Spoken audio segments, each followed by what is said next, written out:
असांजी ज़बान सदा सिंध आहे, असांजो ईमान सदा सिंध आहे। टोपी ऐं अजरक कुलनि ते पटकीअ जी शान सदा सिंध आहे। भले ख़ौफ़ ख़तरा हज़ारे करियो हर हिक जो ऐलान सदा सिंध आहे। परे कर पलीत पंहिंजियूं अखियूं ज़मीन ऐं आसमान सदा सिंध आहे। कोई पूजे भले कंहिंखे असांजो हर ज्ञान सदा सिंध आहे। सिंधु वतन जी मिट्टी या मक़दस असां लाइ महान सदा सिंध आहे। तुंहिंजे समूरनि कूड़नि अॻियां सच जी दास्तान सदा सिंध आहे। सचल सामी अयाज़ शाह हिते असां ते महिरबान सदा सिंध आहे। हयो नारो जंहिं बि सिंधु जो तंहिं तां कुर्बान सदा सिंध आहे। अव्हां जा ठिकाणा किथे बि हुजनि मुंहिंजो मन मकान सदा सिंध आहे।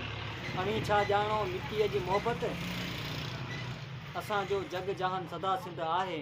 भले चओ काफ़र मदोश खे अव्हां असांजो धर्म ध्यान सदा सिंध आहे। असांजो धर्म ध्यान सदा सिंध आहे। असांजी ज़बान सदा सिंध आहे। असांजो ईमान सदा सिंध आहे।